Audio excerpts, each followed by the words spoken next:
Ako si Dr. Benigno Manlapas, isang doktora na nag-aalaga sa ating mga nakatatanda. Nasabihan na ba kayo na ang paglalakad tuwing umaga ang pinakamabuti para sa inyong kalusugan? Pero sa huli, mas pagod pa ang nararamdaman ninyo at hindi kalakasan pagkatapos ng bawat hakbang? Tila tama naman pakinggan. Ngunit para sa maraming nakatatanda sa buong Pilipinas, ang pang-araw-araw na paglalakad na iyon ay naging isang tahimik na pagsubok, dumadaing ang mga tuhod, kinakapos ang hininga, at kahit isang maikling pag-ikot malapit sa simbahan ay nag-iiwan sa inyo ng matinding pagod. Pero narito ang isang nakakagulat na katotohanan. Sumasang-ayon na ngayon ang mga doktor na may mga ehersisyo sa bahay na mas ligtas, mas madali, at higit na epektibo kaysa sa mahabang paglalakad pagkatapos ng edad na 70. Sa video na ito, ipapakita ko sa inyo ang 6 na banayad na galaw na maaaring sumuporta sa inyong balanse, magbawas ng sakit sa kasukasuan, magpalakas ng inyong memorya, at magpanibago ng inyong enerhiya mula mismo sa inyong tahanan. Bago tayo magsimula, nais ko sanang marinig ang inyong kwento. Saan ninyo pinapanood ang video na ito at anong oras na diyan ngayon? Pakitype na lang po sa comment sa ibaba. Kahit isang maliit na sandali mula sa inyong araw ay isang bagay na lubos kong pinapahalagahan. At kung nakita ninyong makakatulong ang nilalamang ito, mag-subscribe po sana kayo sa channel para hindi ninyo makaligtaan ang mga simple ngunit mabisang payo na ginawa, lalo na para sa mga senior na tulad ninyo. Para sa maraming senior sa Pilipinas, dumarating ang araw na ang paglalakad mula sa sala patungo sa tarangkahan ay tila napakabigat. Ang mga binti na dati malakas para umakyat sa hagdan ng simbahan o maglakad papunta sa palengke ay nag-aalangan na sa bawat hakbang. Namamaga ang mga bukong-bukong pagkatapos ng matagal na pagkakaupo at mayroong bahagyang pananakit na nagtatagal lalo na sa gabi. Hindi ito kahinaan. Ito ay simpleng paraan ng katawan upang humingi ng tulong sa mas mahinang tinig. Ngunit narito ang isang bagay na banayad na maaari ninyong gawin kahit habang humihigop ng inyong umagang kape o nanonood ng balita. Isang simpleng kilos na hindi nakikita ng iba ngunit malakas ang epekto para sa inyong kalusugan. Tinatawag itong di nakikitang hakbang at libu-libong mga nakatatanda sa buong Pilipinas ang tahimik na nagsasagawa nito mula mismo sa kanilang mga silyang kahoy o plastik. Ang kailangan nyo lang gawin ay umupo ng tuwid na ang parehong paa ay nakalapat sa sahig. Pagkatapos, dahan-dahang itaas ang inyong mga sakong habang pinapanatiling nasa sahig ang mga daliri ng inyong paa. Dahan-dahang ibaba ang mga sakong. Sunod, itaas naman ang inyong mga daliri sa paa habang nakababa ang inyong mga sakong. Ulitin ito ng pabalik-balik. Sakong daliri, sakong daliri. Sa loob ng 3 hanggang 5 minuto, maaaring mukhang napakadali ng maliit na galaw na ito para magkaroon ng epekto. Ngunit pinapagana nito ang inyong mga kalamnan sa binti o calf muscles sa isang espesyal na paraan. Alam nyo ba, ang mga calves ay madalas na tinatawag na pangalawang puso ng katawan dahil tumutulong itong itulak ang dugo paitaas laban sa grabidad, lalo na kapag matagal kayong nakaupo. Kapag aktibo ang mga calves, gumagana ito na parang isang natural na bomba na nagpapabuti sa sirkulasyon at nagpapagaan sa mabigat at pagod na pakiramdam sa mga binti. Sa katunayan, ang mahinang sirkulasyon sa binti ay isa sa mga tahimik na dahilan kung bakit maraming nakatatanda ang nahihilo. pagkatapos tumayo, nakakaranas ng pamamanhid o nahihirapang matulog sa gabi.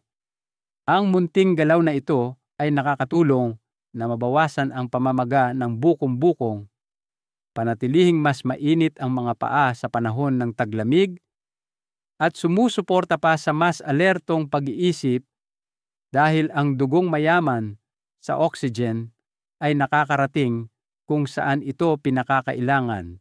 Ikwento ko sa inyo si Tatay Romulo, isang 72 anyos mula sa Cebu. Dati, dismayado siya dahil hindi na siya makapaglakad ng malayo. Ngunit matapos idagdag ang simpleng ehersisyong ito sa kanyang oras ng pagkakape, sabi niya ay mas magaan na ang pakiramdam ng kanyang mga binti at mas buhay. Nakangiti pa siyang nagsabi, "Ngayon, pakiramdam ko, ang init ng kape ay umaabot hanggang sa daliri ko sa paa." Iyan ang kagandahan nito. Hindi ninyo kailangan ng espesyal na sapatos, yoga mat, o anumang magarbong gawain. Kayo lang, ang inyong upuan, at ilang minuto ng pag-aalaga. Kahit nagbabasa kayo ng diaryo, naghihintay na maluto ang tanghalian, o simpleng nanonood ng mga ibon sa labas ng inyong bintana, maaari ninyo itong gawin anumang oras. Kaya bakit hindi subukan ngayon din kahit sa loob lang ng 30 segundo? Kung makaramdam kayo kahit bahagyang init sa inyong mga binti, pasasalamat na iyan ng inyong katawan. At kung nasubukan nyo na, paki-comment ang numerong 1 sa ibaba.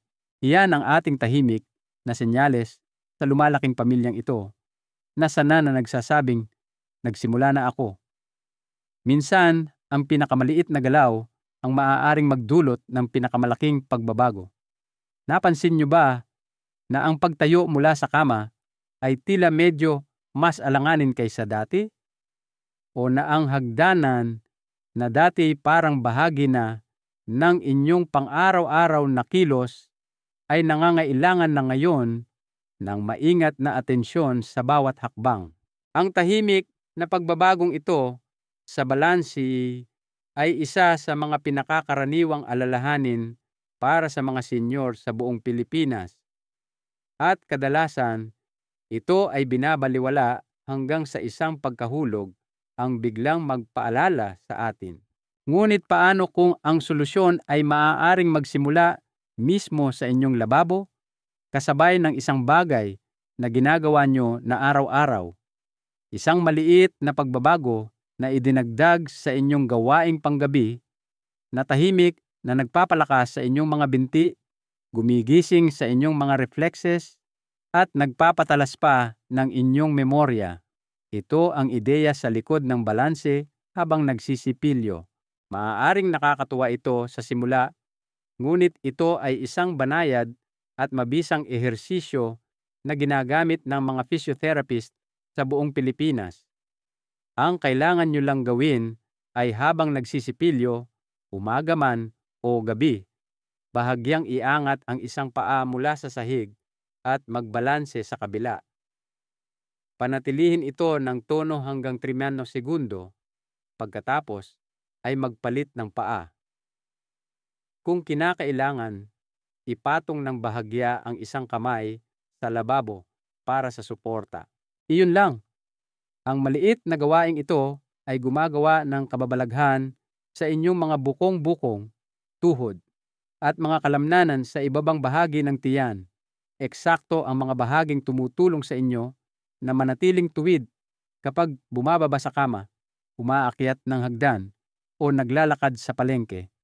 At dahil dalawang gawain ang ginagawa ninyo ng sabay, pagsisipilyo at pagbabalanse, ang inyong utak ay nakakakuha rin ng kaunting ehersisyo para itong paglutas ng isang simpleng palaisipan ng walang panulat o papel. Sa siyensya, ito ay tinatawag na dual task training. Ipinapakita ng mga pag-aaral na ang pagsasama-sama ng pisikal na paggalaw at mental na pagtuon ay nagpapalakas ng neuroplasticity, ang kakayahan ng utak na manatiling matalas at mabilis tumugon.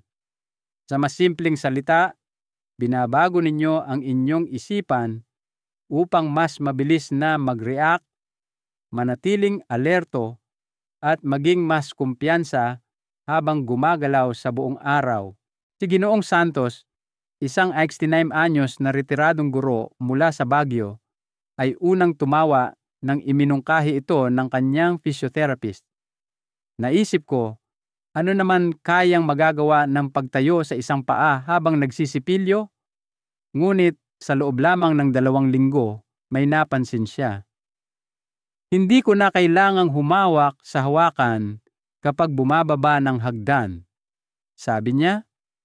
At napansin ng asawa ko na mas tuwid na akong maglakad tulad noong nagtuturo pa ako. Ang kagandahan ng gawaing ito ay madali itong isingit sa inyong buhay. Walang dagdag na oras, walang kagamitan, at walang pagbabago sa inyong pang-araw-araw na gawi.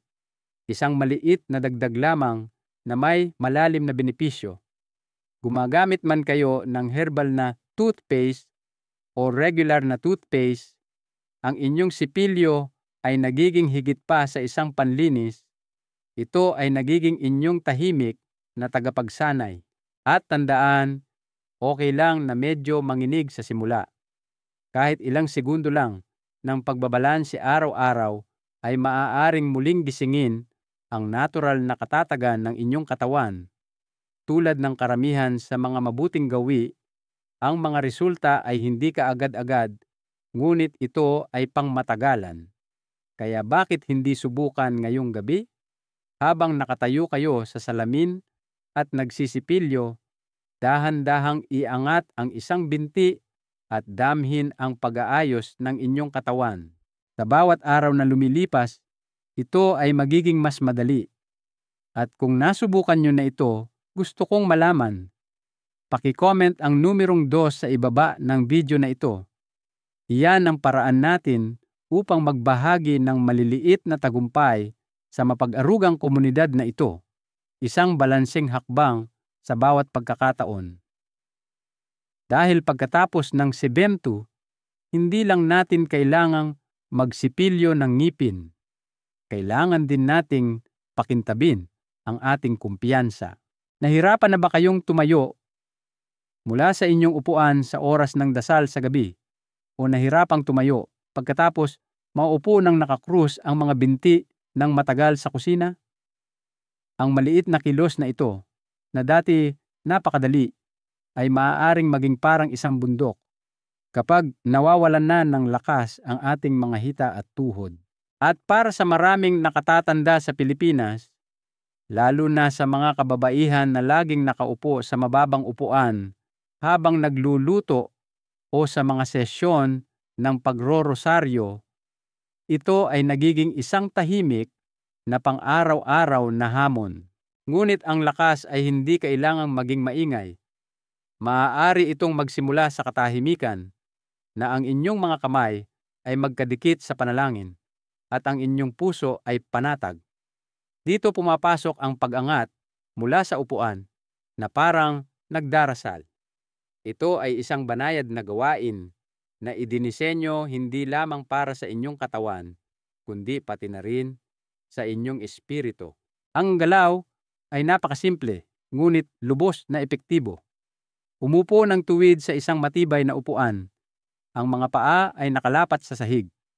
At dahan-dahang pagdikitin ang inyong mga palad sa harap ng inyong dibdib na parang nagsisimula ng inyong pagbati sa umaga. Mula sa posisyong ito, idiin ang inyong mga paa sa sahig at dahan-dahang tumayo. Pinapanatiling tuwid ang likod at nakataas ang dibdib. Pagkatapos, ay dahan-dahang umupo pabalik. Ulitin ito ng 2 o 3 beses o kung gaano karami ang komportable para sa inyo. Maaaring nagtataka kayo, ano ang ginagawa nito? Ang sagot ay nasa inyong mga hita at balakang. Dito matatagpuan ang pinakamalalaking kalamnan sa inyong katawan, ang quadriceps at glutes, na may mahalagang papel sa pagtulong sa inyong tumayo ng balanse at maglakad ng ligtas. Sa pagtanda natin, natural na humihina ang mga kalamnan na ito maliban na lang kung regular natin silang ginagamit. Pinapagana ng ehersisyong ito ang mga kalamnan na iyon nang walang pressure sa inyong mga tuhod at pinapabuti ang lakas kung saan ito pinakakailangan. Para kay Tita Delia, isang 68 anyos na leader ng prayer group sa Davao, ang maliit na pagbabagong ito ay nagdulot ng malaking kaibahan. Ibinahagi niya, "Dati, nahihirapan akong tumayo pagkatapos maupo kasama ang mga kababaihan sa aming dasalan. Ngayon, nakakatayo ako ng may dignidad at walang hirap. Minsan, ako pa ang tumutulong sa iba na makatayo. Ang maganda rito ay hindi ito parang ehersisyo. Ito ay parang panalangin na may kasamang kilos, isang magalang na ritmo na pinagsasama ang katawan at intensyon. At dahil ginagamit nito ang bigat ng inyong sariling katawan, hindi na kailangan ng mga dumbbell, banig, o anumang kagamitan. Ang kailangan lang ay ang inyong upuan, ang inyong hininga, at ilang tahimik na sandali. Sa siyensya, ang ganitong uri ng bodyweight training ay nagpapabuti hindi lamang sa lakas ng kalamnan, kundi pati na rin sa katatagan ng kasukasuan, daloy ng dugo, at kumpiyansa sa paggalaw. Nakakatulong din itong maiwasan ang sit and fall syndrome, kung saan ang mahinang mga binti ay nagiging sanhi ng biglaang pagbagsak sa mga pang-araw-araw na paggalaw. At sa emosyonal na aspeto, ibinabalik nito ang pakiramdam ng kalayaan, isang bagay na nararapat panatilihin ng bawat nakatatanda.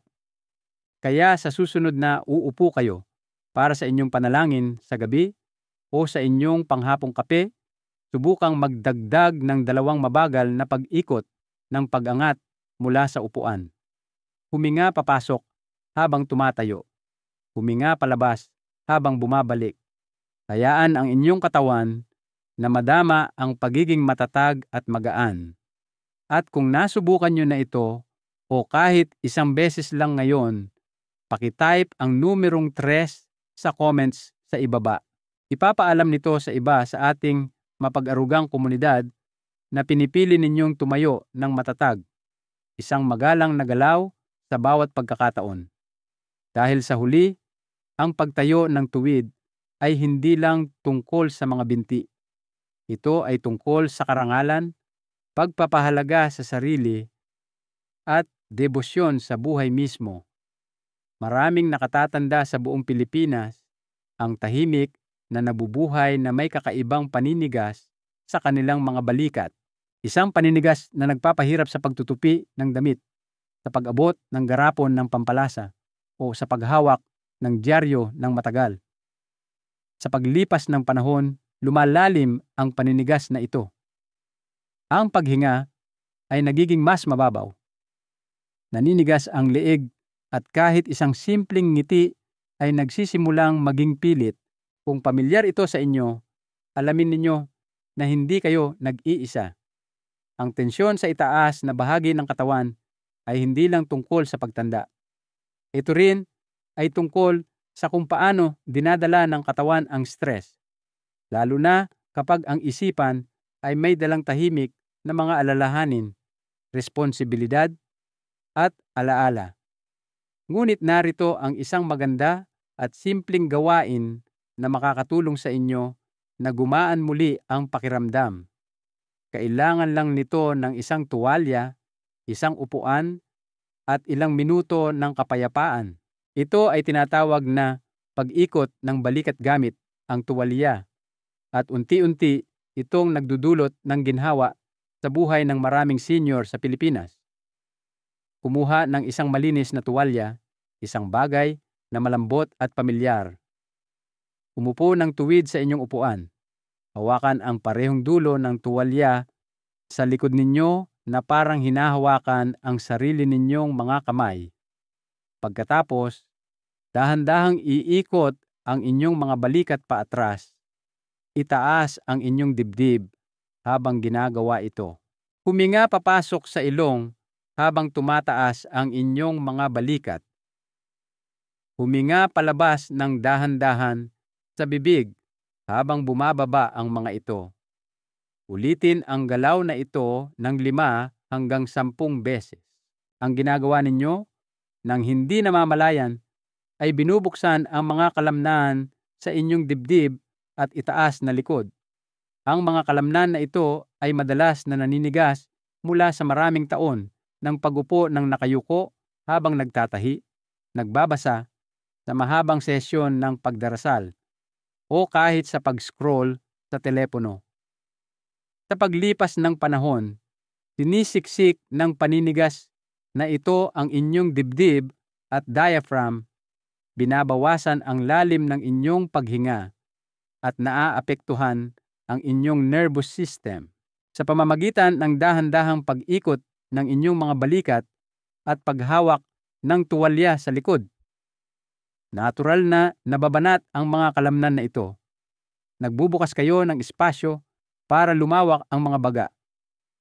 Nagpapakawala kayo ng nakatagong stress sa leeg at pinapagana rin ninyo ang parasympathetic nervous system, ang bahagi ng inyong katawan na nagpapakalma sa puso, nagpapalambot sa hininga, at tumutulong sa panunaw. Hayaan ninyong ibahagi ko ang kwento ni Mang Nestor, isang retiradong postmaster mula sa Iloilo.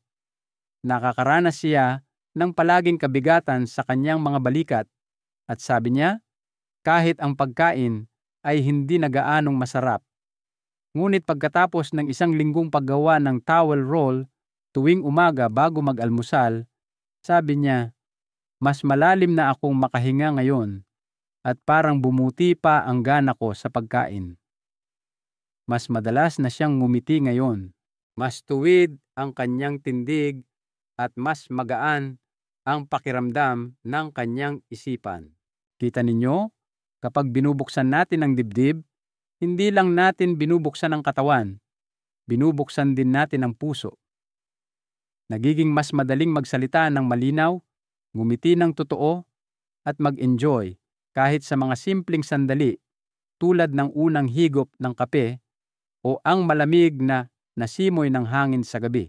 Kaya, sa susunod na makaramdam kayo ng kaunting paninigas sa inyong mga balikat o kahit emosyonal na kabigatan, subukan ang pag-ikot ng balikat gamit ang tuwalya. 5 minuto lang ng tahimik kasama ang inyong sarili ay maaaring magbago ng inyong pakiramdam sa buong araw. At kung nasubukan nyo ang galaw na ito ngayon, paki-comment ang numerong 4 sa ibaba. Ipapaalam nito sa iba sa ating mapag-arugang komunidad ng mga senyor na pinipili nyo rin ang ginhawa, isang hininga, sa bawat pagkakataon. Dahil ang ginhawa ay hindi laging dumarating sa malalaking kilos.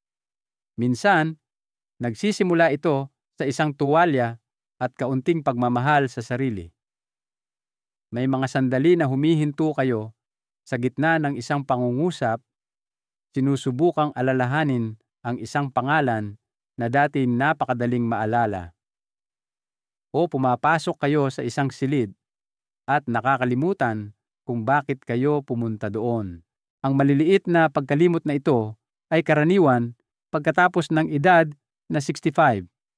At para sa maraming nakatatanda sa Pilipinas, nagdudulot ito ng tahimik na pag-aalala. Hindi lang ito tungkol sa memorya. Ito ay tungkol sa pakiramdam na matalas, konektado, at malaya kahit lumilipas ang mga taon. Ngunit narito ang isang bagay na mapaglaro, halos parang isang maliit na laro na tumutulong na panatilihing sariwa ang inyong utak at mabilis ang inyong mga reflexes. Tinatawag itong pagtapik ng daliri sa ilong at tahimik. Nitong tinutulungan ang mga senyor na mapabuti ang focus, koordinasyon, at pagiging alerto sa loob lamang ng ilang minuto bawat araw. Ganito ang paggawa nito. Umupo ng komportable sa isang upuan. Iunat ang inyong kanang kamay ng diretso sa gilid na parang nag-aalok kayo ng pagpapala.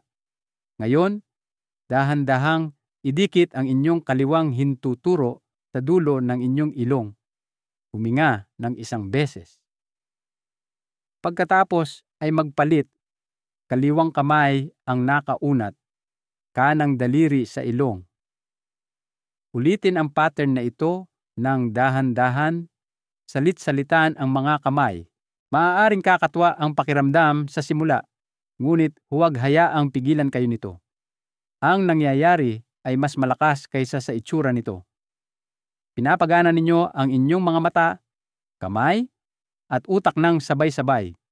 Ang galaw na ito ay tinatawag ng mga neurologist na isang cross-lateral brain exercise.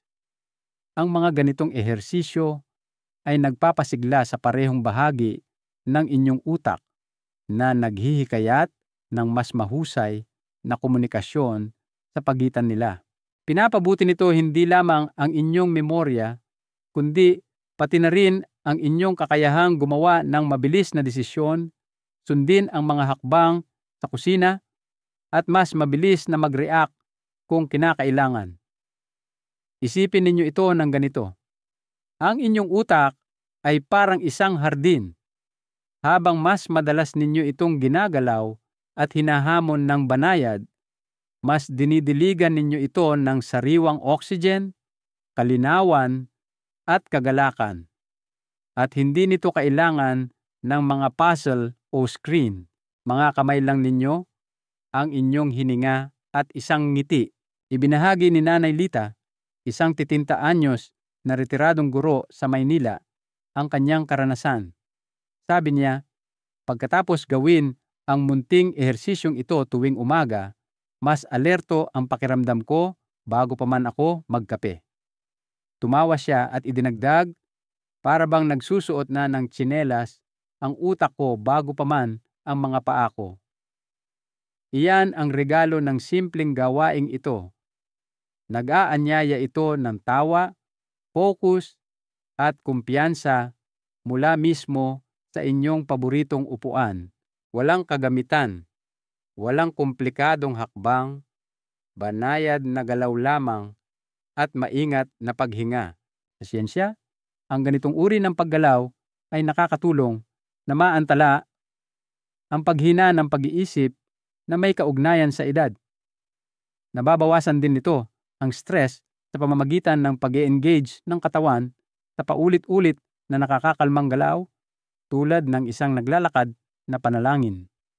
At sa emosyonal na aspeto, sinasabi nito sa inyong isipan na bata pa kayo kung saan ito pinakamahalaga.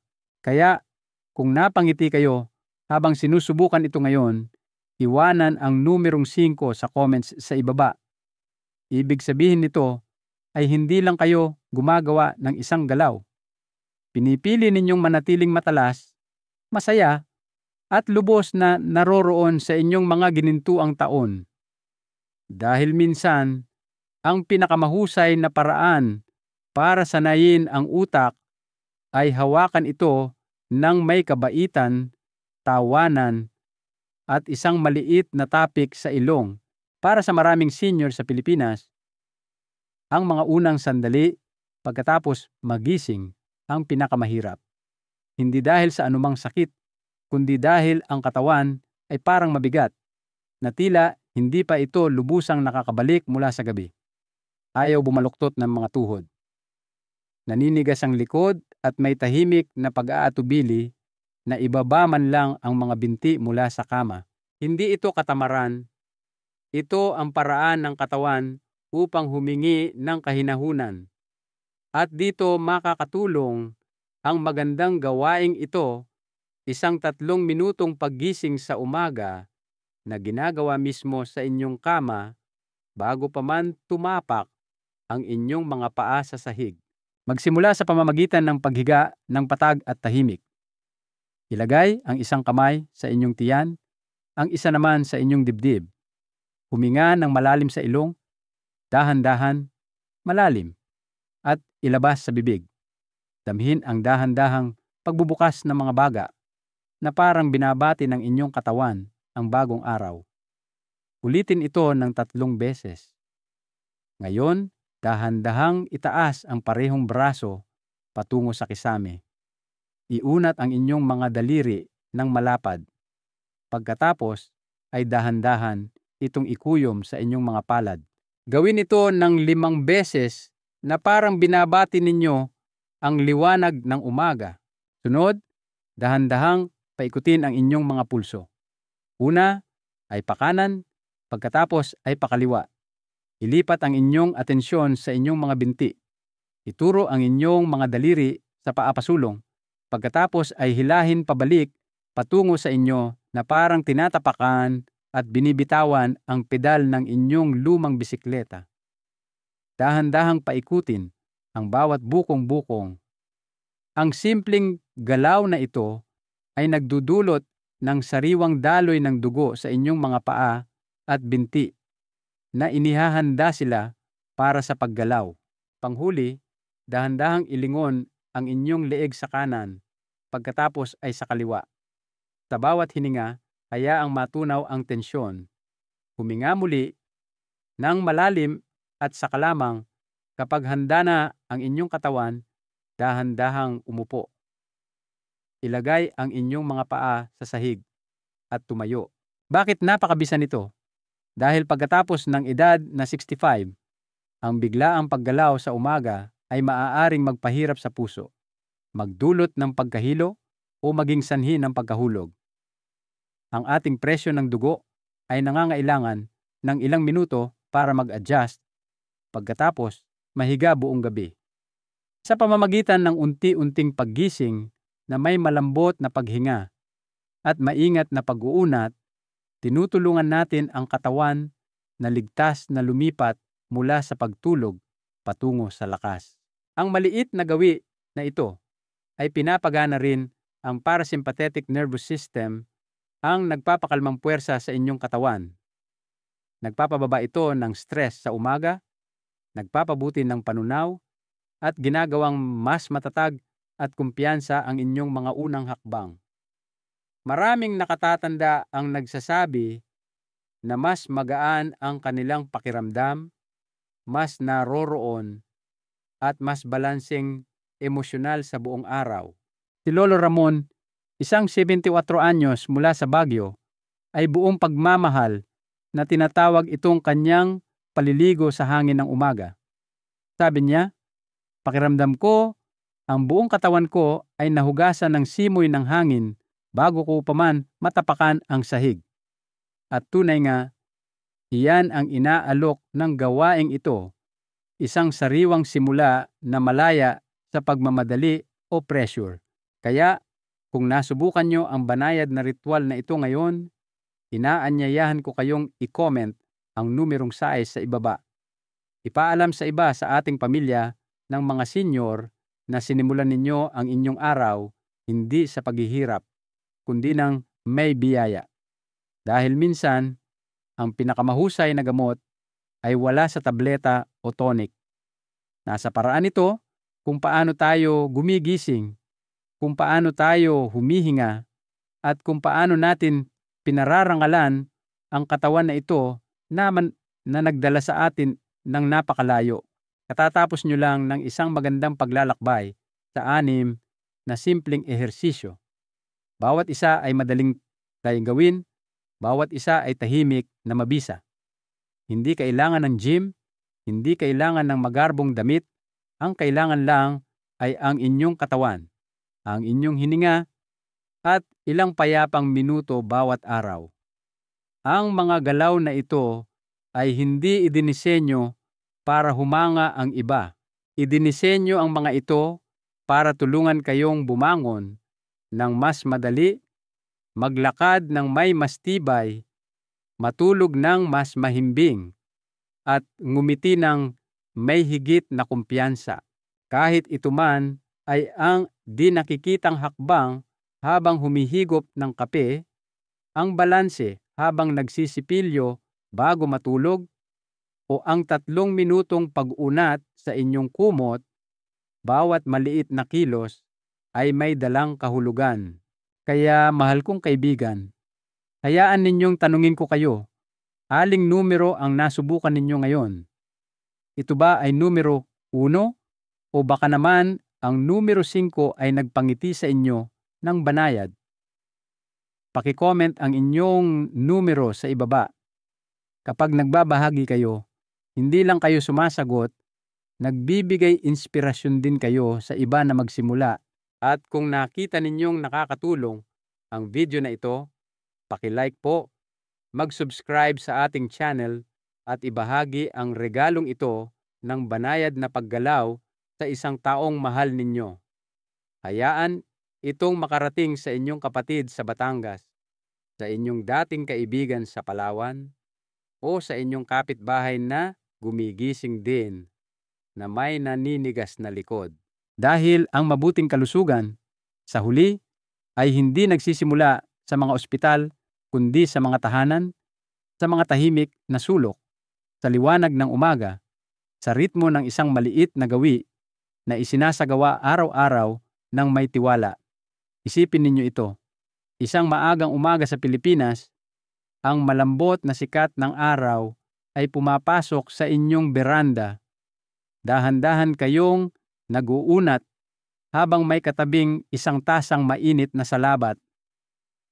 Ito ay hindi lamang ehersisyo. Ito ay pag-aalaga.